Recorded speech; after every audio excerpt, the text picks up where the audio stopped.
Nichukue pia nafasi hii kwa dhati kabisa kumshukuru sana Mheshimiwa Rais wa Jamhuri ya Muungano wa Tanzania ambaye ni mwenyekiti wa taifa wa Chama cha Mapinduzi, Dr. Samia Suluhu Hassan.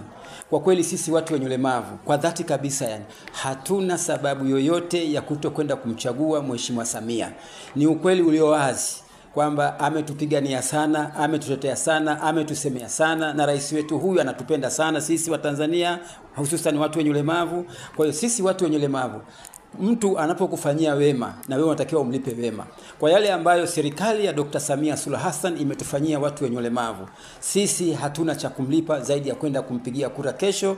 Tena kura sio watu wanasema kura za kishindo, hapana.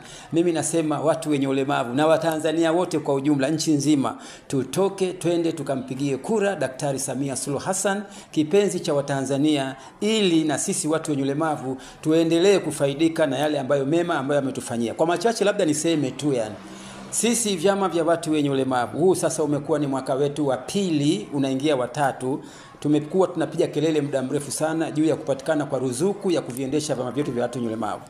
Kwa kweli huu sasa unaingia mwaka wa tatu, serikali imetukumbuka, inatupa ruzuku kuja kwa ajili ya kuonesha hivi vyama. Mimi naamini ruzuku hii ndio tunaanza nayo, lakini naamini kadri tunavyokwenda tayari naamini kwamba serikali yetu tukufu itaendelea kuongeza hii ruzuku ili iendane na kasi na mahitaji halisi ya watu wenye ulemavu. Lakini pia tumekuwa na upitiaji wa sera yetu ya watu wenye ulemavu, kwa sababu sera ambayo itapelekea kwenda kufanya marekebisho kama si maboresho ya sheria yetu namba 9 ya mwaka 2010. Huu sasa hivi ni zaidi ya mwaka wa 15 kwamba sheria yetu hii imepitwa na wakati. Kuna haja ya kuweza kuifanya maboresho. Kwa hiyo kumekuwa na jitihada mbalimbali za serikali kutuhusisha sisi viongozi na wanachama na taasisi mbalimbali za watu wenye ulemavu kukaa chini na kutafakari na kuipitia sera ili hatimaye tuweze kupata sheria ambayo itakidhi mahitaji halisi ya watu wenye ulemavu. Lakini pia sisi watu wenye ulemavu kupitia halmashauri zetu, serikali kuna 2% ya mikopo kwa watu wenye ulemavu. Mikopo hii ambayo sisi watu wenye ulemavu pia imetusaidia kwa muda mrefu katika kuboresha hali na maisha ya kwetu sisi. Kwa hiyo hii mikopo kwa kweli sisi watu wenye ulemavu tunaiomba serikali yetu iendelee kutupa hii mikopo. Lakini pia si kutupa mikopo tu kama ninavyosema, lakini pia imekuwa yenyewe pia serikali ikiboresha vyuo vyetu vya ufundi kwa ajili ya sisi watu wenye ulemavu. Vyuo ambavyo vinatoa wataalamu watu wenye ulemavu, kwa sababu elimu haina mwisho. Tunapopata elimu, basi elimu ile inatusaidia watu wenye ulemavu katika kuendeshea maisha yetu.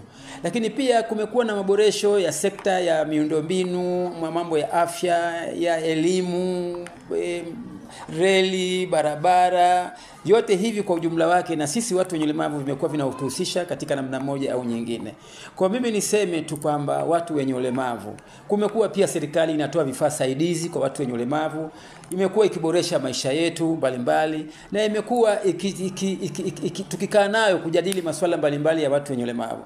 Serikali yetu kwa kweli bado tuna imani nayo sisi watu wenye ulemavu. Kwa mimi naamini kabisa tutakapompa miaka mingine 5 rais wetu Dr. Samia Suluhu Hassan, mimi naamini kwamba maisha yetu watu wenye ulemavu yataweza kuboreka ili na sisi tuweze kuishi maisha mazuri kama watu wengine.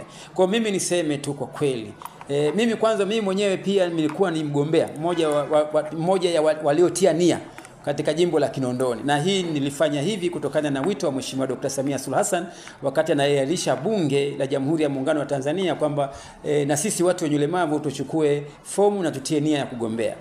Jimbo langu la Kinondoni tulikuwa watiania zaidi ya 60, lakini mwisho wa siku aliyebahatika ni kaka yangu, ndugu yangu Tarimba Abbas Tarimba, ambaye ndio anapeperusha bendera ya Kinondoni kama mbunge mteule.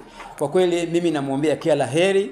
Sio yeye tu, nawaombea wabunge wote wa Tanzania nzima ili waweze kupata ushindi, waweze kumsaidia Mheshimiwa Rais katika mipango yake ya maendeleo. Lakini pia na madiwani wote nchi nzima wa CCM tunawaombea kwa dhati kabisa, Mungu awape afya njema ili na wao waweze kuchaguliwa, waweze kushirikiana na Mheshimiwa Rais Dr. Samia Suluhu Hassan. Lakini kwa dhati kabisa tunamuombea Daktari Samia Suluhu Hassan pamoja na mwenza. Najua akipita Mheshimiwa Rais ndio amepita mwenza wake Dr. Emmanuel Nchimbi. msingi. Kwa hiyo tunaomba Watanzania na hususan pia watu wenye ulemavu, kwa kweli kesho tujitokeze tukampe kura za tsunami Mheshimiwa Dr. Samia Suluhu Hassan. Tusiadaike, tusiogope kama alivyosema kwamba hakuna maandamano, hakuna vitisho vyote. Jeshi la polisi liko imara kuhakikisha kwamba kunakuwa na ulinzi, hatimaye Watanzania pamoja na sisi wenye ulemavu tukapige kura ili tuweze kutimiza haki yetu ya kidemokrasia. Kwa mimi nitoe wito kwa jeshi la polisi, pamoja kwamba naamini kama amiri jeshi mkuu alivyotangulia kusema kwamba hakuna wasiwasi wowote, watu tuje tukapige kura.